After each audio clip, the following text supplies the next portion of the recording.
I was writing recommendation letters for college admission, and although I've written hundreds of these at this point in my career, I found myself particularly lost in thought. I was trying hard to distinguish my students in the flood of letters that are received by colleges all across the country. And so I asked myself, what makes my most memorable students shine? Like, what do I observe in the classroom that would differentiate a good student from an exceptional student? And I know it's not the most original question. I've probably asked this many times over the course of my career, but nevertheless, I was lost in thought. There just had to be something more than mathematical talent. There had to be something else that was shared by these students who inspired me since I arrived at this institution. Of course, the answer didn't come immediately. Good answers rarely do. And so instead, I tried to lose myself in a book. And, I'm a bit of a nerd, so I kind of like fiction and fantasy series. They help me to escape to a different world altogether. And I find that when I'm distracted like this with writer's block, it just helps me to forget about my problems and my responsibilities. But as luck would have it, the answer to this dilemma came from one of my favorite characters, whose name is Wit. And so in the book I'm reading, it's part of a series called Stormlight Archive. Wit is trying to console another character. She's really sad. She's down in the dumps, she's depressed. She feels like a failure. But instead of giving some generic answer, I'm sorry, it'll all be okay, he says the following: this is life. The longer you live, the more you fail. Failure is the mark of a life well lived. In turn, the only way to live without failure is to be of no use to anyone. And so it hit me.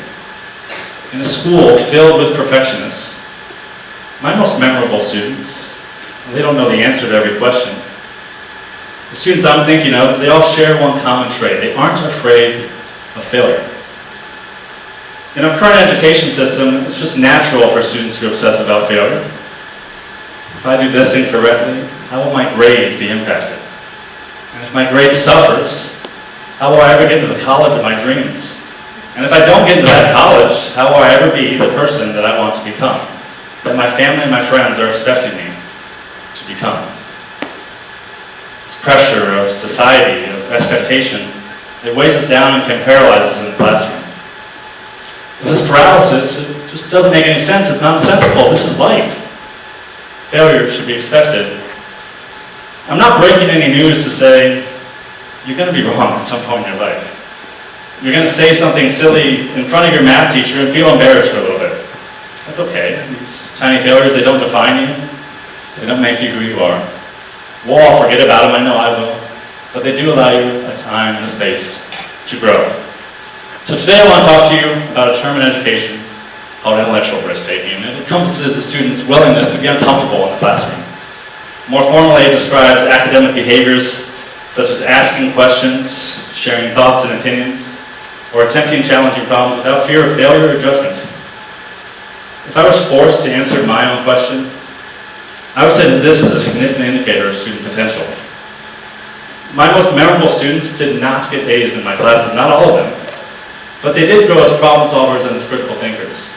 And because of that, I'm more assured of their future success than other students who may have even got higher grades than me. This is backed up by research in education. Students who take risks at school are more likely to reach higher levels of academic success, display advanced problem solving skills, have lower levels of stress related to academic expectancies. And yeah, even that last one, find enjoyment in learning. Because when we engage in collaboration, without the pressure of perfection, learning becomes much more radical. So I want to talk today about obstacles that we face when trying to take risks in the classroom, as well as advice for how to overcome your fear of failure.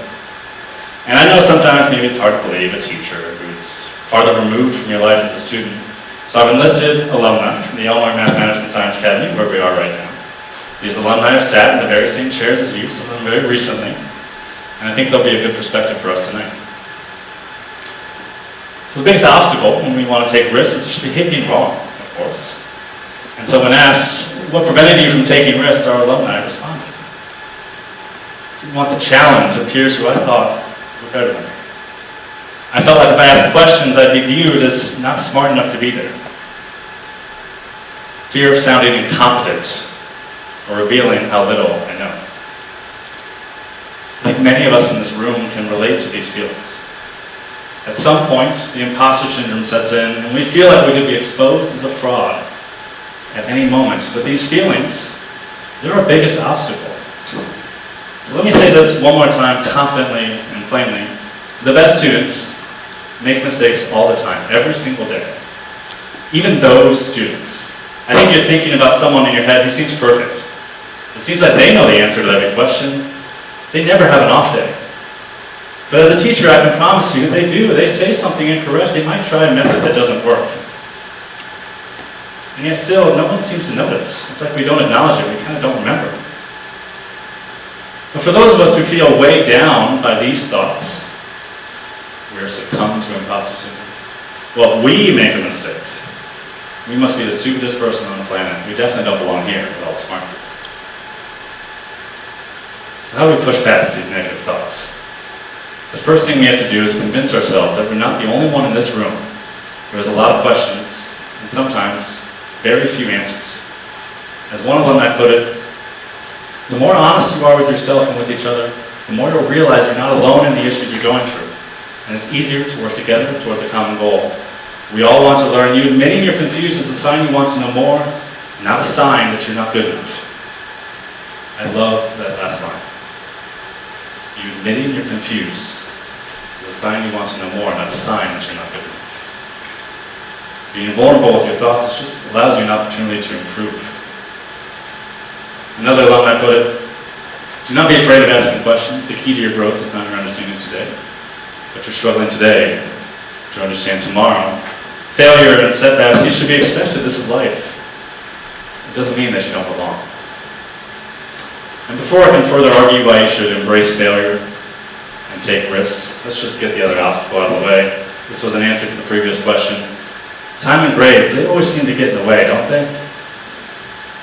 Some of you are so busy, you take up to 8 classes. And even if you do have a lighter class load, which is rare around here, you fill your time with clubs and extracurriculars and sports, social events, and just being a teenager, which is all great, but as time starts slipping away, it's easy to prioritize just getting things done, rather than challenging and taking time to struggle.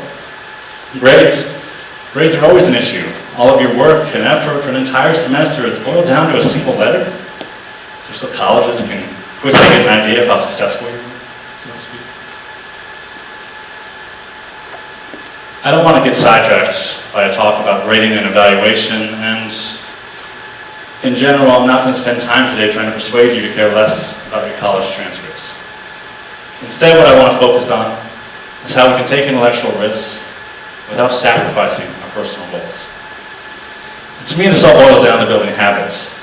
We have to practice being uncomfortable when the stakes are low and the grades are non-existent, which for me means that it all starts in the classroom. Think about those days you're left with 30 minutes, right, just to catch up on work, maybe finish a worksheet. Rather than being by yourself or getting distracted, I want to challenge you to find enjoyment in collaboration and find a group of peers you want to work with. And even if you're a little shy, maybe you don't like talking about math, you're not quite comfortable yet, start by asking questions. In a sense, questions are the safest way to collaborate. You can't be wrong if you're the one asking the question, right? And not only that, maybe ask questions that aren't just hunting answers. I think in the rush of trying to finish things, we ask narrow questions. Let's answer problem number 2. Did I do this right? But instead, try to broaden those questions. Is this always how you approach the problem? Is that always the method you try? How did you think to do that in the first place? When does that not work? And the worst thing I see sometimes is that I see people just grab a worksheet or homework out of their hand, they look at it, but when you look at that written work, you're just following line by line. You're not really stopping to challenge your own understanding. In general, I'd say take risks when no one is watching. Start every problem, write something down. Don't let the fear of doing something stupid rob you from a learning opportunity. And maybe most importantly, allow yourself to be wrong. In math, this could be many things. Maybe a trivial example is, before you look at that unit circle or Google, write down a guess for what the sign of pi over 6 is. It's 1. If you're trying to think about that function transformation, maybe it's one of the two that's a horizontal compression versus a horizontal shift. I just don't remember which one. Well, instead of just looking back at your notes right away, practice being uncomfortable. Take risks, write down a couple points, the easiest function you know, and just see if you can come up with it yourself. And maybe as one last final math example, think about those dreaded word problems. I mean, I'm a calculus teacher, I have to think about optimization-related rates. It's just, I have to, right? But pick your favorite. You know, I think sometimes we see all those words, we have to do all that reading, the applications, and we get intimidated. And students' fear and their desire to do well, what makes them want to ask questions like, did I do this right? How's this look so far? But they ask it after every single line. But what if instead of seeking that validation constantly, you trusted your instincts and see where they take you? You might end up even more stuck than where you started. But that's great. Find out why.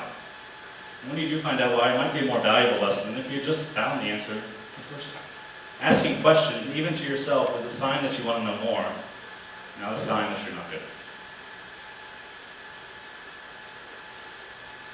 Your peers are going to be a great resource for you in this journey. As one alumni said, use your peers outside the class, then you might start taking those risks in the classroom without even realizing that you're doing it. Now, a lot of these examples that I've talked about so far, they've been examples where you're stuck on a problem. You just have nowhere to go. But I want to really encourage you also to develop these habits when you know the answer to the question. If you have a full solution, try asking somebody else, did you approach the problem the same way as me? And after you get an answer from them, ask someone completely different, at a different time. Of course, like talking to more people will open yourself up to different perspectives and approaches, that's great. But it'll also build confidence. If you are one of those people who's just shy about talking about math or whatever it is you're talking about, well, with each conversation, if you already have an answer, with each interaction, you're going to get more insight, more experience. By the end, you might be the one answering the questions, not asking them.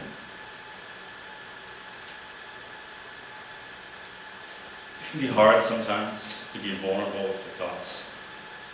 But I encourage you to just keep using your peers as best you can.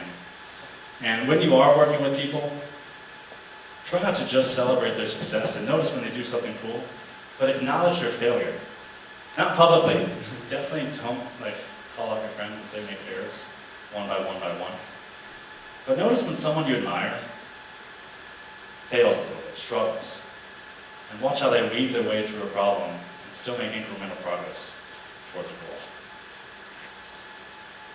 I know that I also have a large part to play in this. I know that I and all your teachers, it's our job and our responsibility to create an environment where you feel safe and comfortable, taking risks and being wrong. Personally, I want to do a lot better job of acknowledging failures as much as I do successes. And if there's really just one thing I want to leave you with, it's to find a group of peers that you trust and you enjoy working with, but also who challenge you. It might not always be the same group of people. And if they're hard to come by, those type of friends, then at least find a teacher whose office hours have helped you to start there. I know that if we focus on process over results, that the grades, they're going to come. So let's agree that we're not going to just check items off a list anymore. We're going to engage in meaningful collaboration and find enjoyment and purpose in our work. I know that all of you have the capacity to do great things once you leave this institution. And I know that all of you will find the success that you're yearning for, whatever that might look like for you. Just promise me that you're going to find some failure along the way too. And give yourself the grace you need to improve. After all, failure is the mark of a lifelong.